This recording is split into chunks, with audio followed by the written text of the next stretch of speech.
Not sure how often it happens, but all of the candles are lit.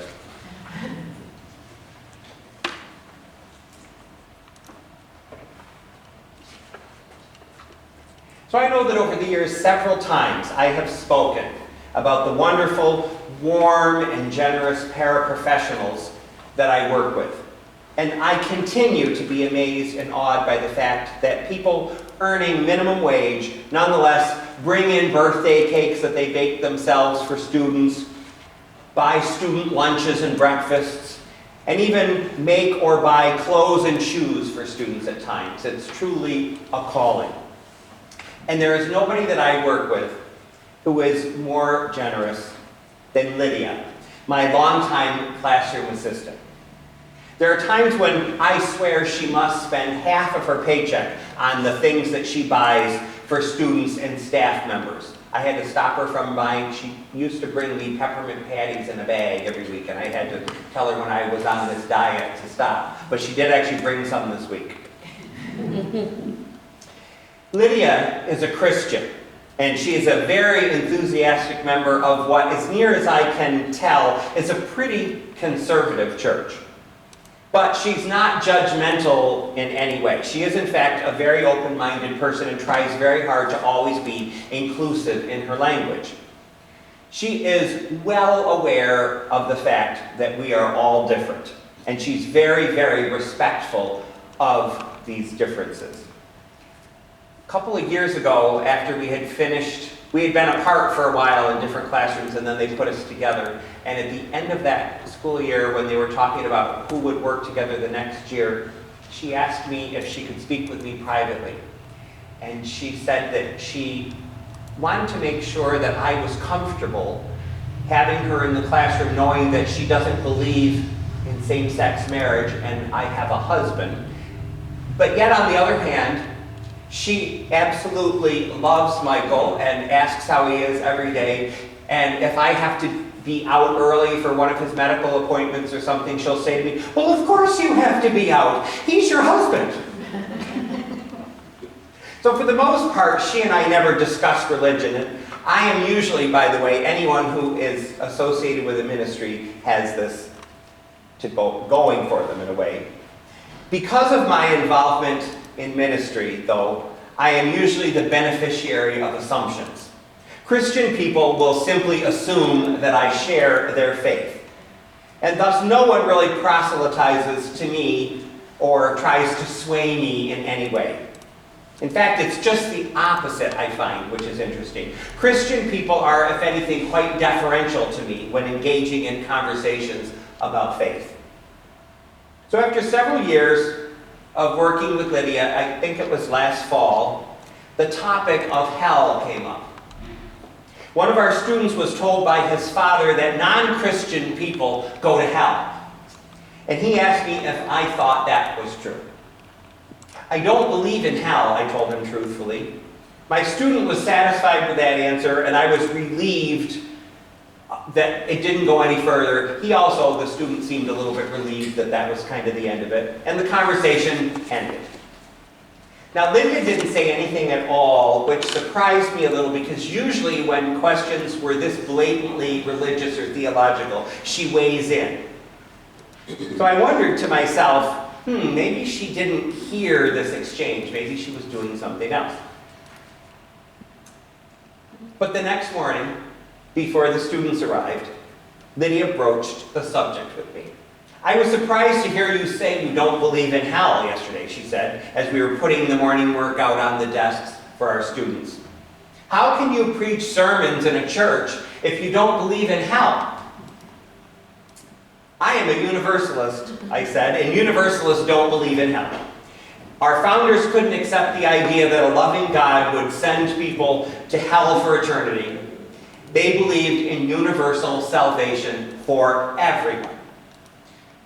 "But if you don't believe in hell, then what was the perfect purpose of the crucifixion?" Lydia asked. "Why did Jesus have to die if we all go to heaven anyway?" Now, I have to say, I had to think for a moment. because I have never really pondered this particular issue much before. I never really held a belief in Jesus as the literal Son of God, nor have I ever believed that it really made any sense that a loving God would demand a bloody and painful sacrifice as some sort of redemption, or any sort of redemption, really. In fact, to the degree that I really hold any concept of God at all, God to me is love and compassion. Human beings crucified Jesus. And one possible way, I think, to find redemption in this narrative is that this extreme act of cruelty towards someone who embodied love and compassion in this way, and then was crucified in such a cruel way, just shows humanity how harmful and vengeful we can be. And thus the crucifixion perhaps was a turning point in the human story, in that it held a mirror up to the face of humanity and said, look, see, this is what can happen if you don't follow the message of love and live a compassionate life. A life that looks like the life that was lived by the person that we destroyed by cruelty, Jesus. So I worked this out kind of quickly, and I gave this interpretation to Lydia, and I was surprised. She didn't argue. I didn't really get the sense, when you know someone well, I could tell she wasn't completely satisfied by the answer, but I think she respected it. And I think it gave her a perspective that maybe she didn't have before. After she had had a minute to digest what I had said, I added this. To me, what is important about Jesus is the example that he set with his life. And to me, a Christian person is a person who tries to live the way the Bible says Jesus lived, showing love, compassion, tolerance, and acceptance. So, as good Unitarian Universalists, I'm sure you all noticed that I did not in any point say in this conversation, I am not a Christian. In fact, I did the opposite. I kept the conversation centered in that paradigm, and even claimed whatever authority that I have for people who see me as a minister, and assumed that that means that I am a Christian. And there's nothing inauthentic about that, because I do see myself as legitimately and authentically a Christian. I worked that one out for myself a long time ago when I was in seminary. One of the things that I loved about living in Hyde Park, which is the neighborhood in Chicago that is the home of the University of Chicago and Meadville Lombard Theological School, what I loved about that neighborhood was all of the bookstores that were within walking distance of my apartment. And I'd spend whole evenings poking around those bookstores, looking at things that I was exposed to all kinds of things that I didn't even know existed until I went into those bookstores. And one of the first books that I bought the very first semester that I was there was a book that many of you may have encountered. It was called Buddhism Without Beliefs by Stephen Batchelor. It is a wonderful book, and I highly recommend it. And its essential thrust is that Buddhism is not a set of beliefs, but rather a set of practices. To paraphrase the author, he says, the Buddha was not a mystic. His awakening was not a shattering insight into a transcendent truth that revealed to him the mysteries of God.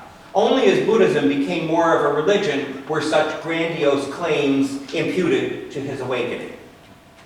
Awakening has become for many a mystical experience, a moment of transcendent revelation. And thus he says that Buddhism isn't something to be believed, but something to be practiced. A way to live. A way to move through the world with an emphasis not on what you believe, but on how you behave. A spiritual practice which can bring human beings inner peace, compassionate hearts, and an ethical framework by which to conduct oneself. Now, there are, to be sure, many cultures in which Buddhism has evolved into a religion, complete with supernatural beings and metaphysical beliefs. But Stephen Batchelor and many other Buddhist scholars point out that the Buddha himself was just a human being with a message, and he never presented himself as anything more.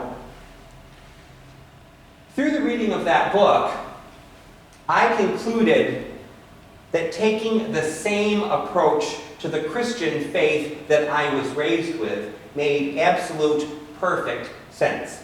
Like many Unitarian Universalists that I have known over the years, I was raised Catholic. Not only did my family always go to church, but I went as far as 8th grade in a Catholic school.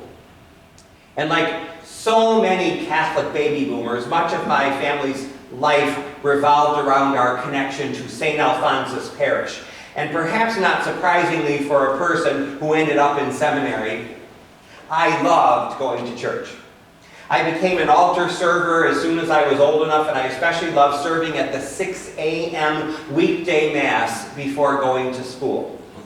My father and I would get up long before the rest of the family, eat breakfast before the sun was up, and then he would drive me to church where I would serve the Mass, often as the sun rose slowly and illuminated the stained glass windows. There is something about those old Catholic sanctuaries that is kind of magical. And contrary to what has become the cultural expectations, I have no stories to tell of mean nuns or abusive priests. I'm not saying, of course, that the abuses that we have learned about in recent years didn't happen. I am simply saying that my own experiences were positive. I had great respect for these people who took vows of poverty and sacrifice and devoted their entire lives to spiritual development and service to others. I often even slipped into church after school when I was all alone in the sanctuary, and I would kneel on the kneeler and look at the altar where the Blessed Sacrament was located, and I would try really, really hard to feel something more than just reverence and respect for spiritual growth and compassionate action. I actually wanted to and tried to feel God, the magical, supernatural being that I was supposed to feel this deep and profound connection to. And what was wrong with me that I could not seem to do that? I would try again and again, most nights when I said the rosary before bed. Surely there was something wrong with me. Something had to be wrong with me because I couldn't feel this connection that I was assured was felt by everyone who engages in the practices of going to Mass and praying the rosary. But no matter how hard I tried, I never could. Whenever I really tried to feel the transcendent, I only felt a connection to other human beings, especially the ones whose piety I was trying to emulate. Yes, I did develop an ethical framework which informed the way I moved through the world and the way I treated others. And I was uplifted, and I found a measure of inner peace every week when I attended Mass and sang in the choir. But the ability to believe in the supernatural and actually feel God, feel it in your heart and your soul, always, and to this day, has eluded me. I'm sure this struggle is familiar to many of us, and many of us have experienced something similar at some point in our spiritual growth. And it was this struggle which eventually led me, and perhaps many of us, to Unitarian Universalism. And like so many of us, it was a wonderful relief to be in a church that didn't require of me that I subscribe to supernatural beliefs that I just couldn't. But as I look back now and think about my journey, I see that in the 1980s when I first joined a UU church, and in the 1990s when I went to seminary, Unitarian Universalism was almost obsessed with belief, just as obsessed as all other churches are, all of the churches that we fled to escape.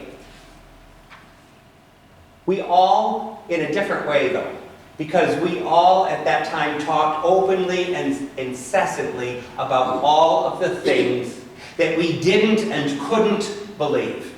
And we spent endless time and energy trying to figure out at the individual and collective level just exactly what it was we did believe. And how would we articulate those beliefs to those around us? Remember coming up with elevator speeches? And remember those endless UU jokes that made the rounds, like things about Unitarian Universalists. What do you get when you mix Unitarian Universalists and Jehovah's Witness? You get people who knock on doors for no apparent reason. Why did the UU cross the road? To support the chicken in its search for its own path. I used to hear jokes like that all the time. And well, yes, all of this was probably an inevitable part of our evolution as a denomination. It now strikes me that maybe some of it missed the point. Perhaps Unitarian Universalism, like the Buddhism that Stephen Batchelor articulated in the book that I read, can best be seen as a set of practices, a way to be in the world, a set of guidelines for how we treat ourselves and each other. And what if we saw all faiths this way?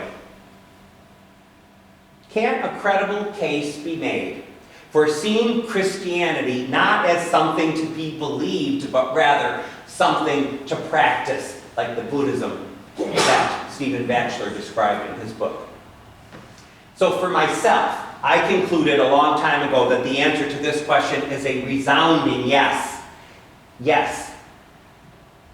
And it is with this philosophy and with this orientation that I move through the world.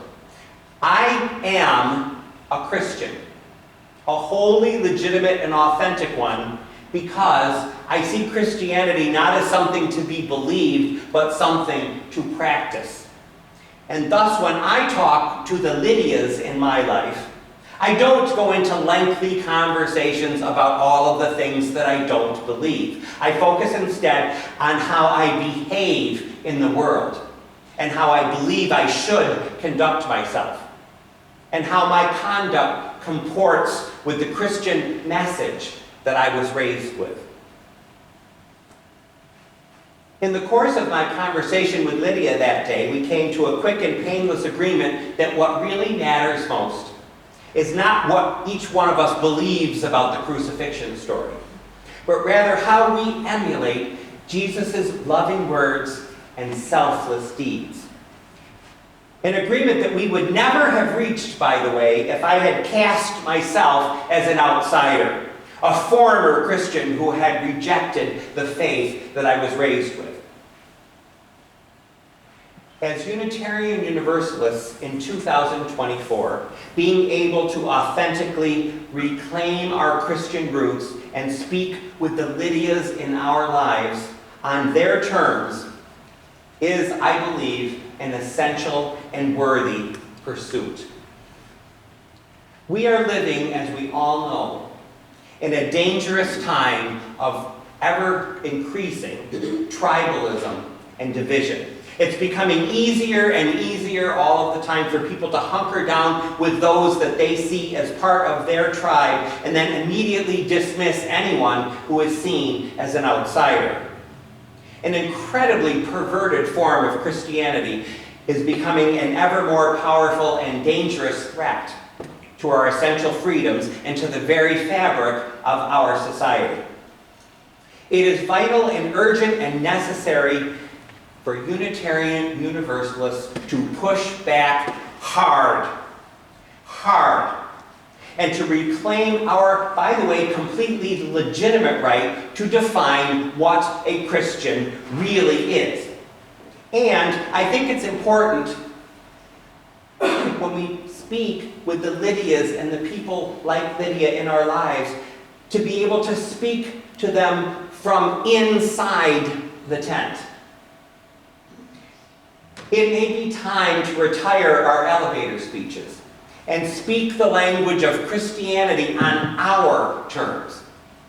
It isn't about what we do or don't believe anymore. It's about how we can best and most effectively bring peace and equality and compassion and justice to a world that is growing ever more desperate for these things by the day.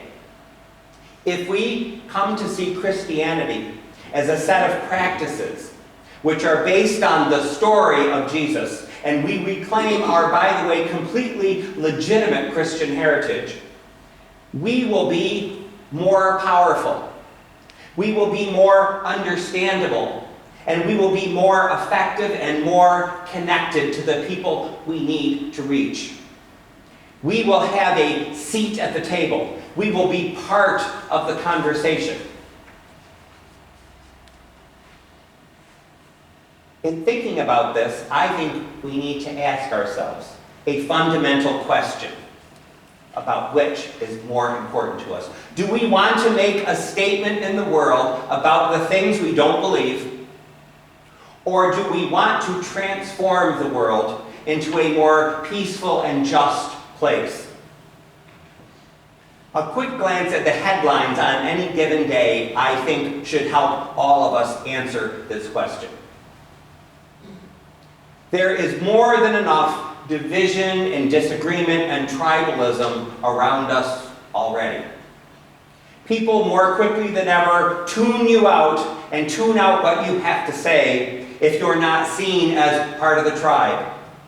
The days of making sure that the Lydia and all of the other Christian people in our lives know about all of the things that we don't believe, I think need to be over. We have run out of time. These things are a luxury that we can no longer afford. And I would also argue that I think for most of us that work has been done. It's time, I think, for a more unified and ecumenical approach to our faith. An approach that emphasizes our tolerance and our compassion and our strong and firm belief in justice. Christian practices that don't require us to grapple with beliefs about the supernatural, but nonetheless do have incredible transformative power. And if you're struggling with someone in your life who sees the world in terms of what a person does or doesn't believe, a person who professes to believe that there is only one way to be a Christian, a person who says that you have to follow the Bible in all of its forms, then I encourage you to look not at what they say, but look instead at what they do. Chances are, regardless of what they say about what they don't believe in, they don't support same-sex marriage, all of the things that we can argue about, and all of the ways in which they alienate us with their language, look at what they do instead of what they say. Because chances are they are baking birthday cakes for other people's children, even as they complain about having to pay for people that are on welfare.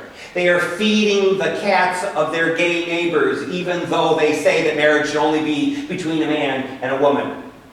Or they're stopping on the expressway to help an African American mother change a tire, even though they are wearing a MAGA hat.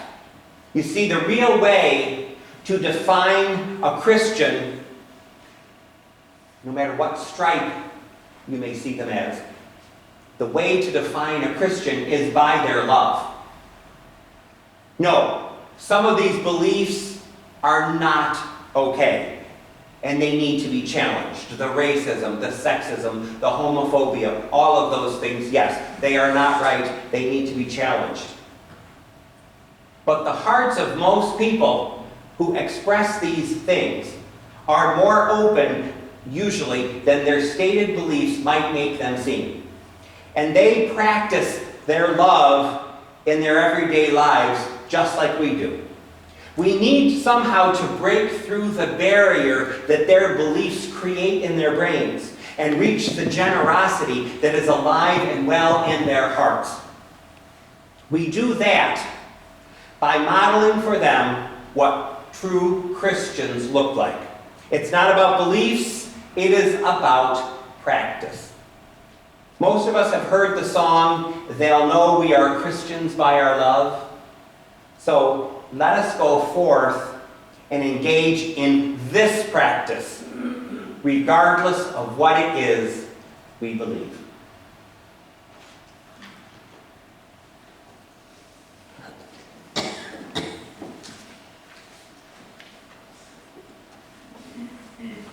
And on that note, let's join together, singing our closing hymn, number 121, We'll Build a Land.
What we call a beginning is often the end. And to make an end is to make a beginning. The end is where we start from. We shall not cease from exploration and the end of all exploring, and we will arrive where we started and know the place for the first time. It is time to go forth and transform the world.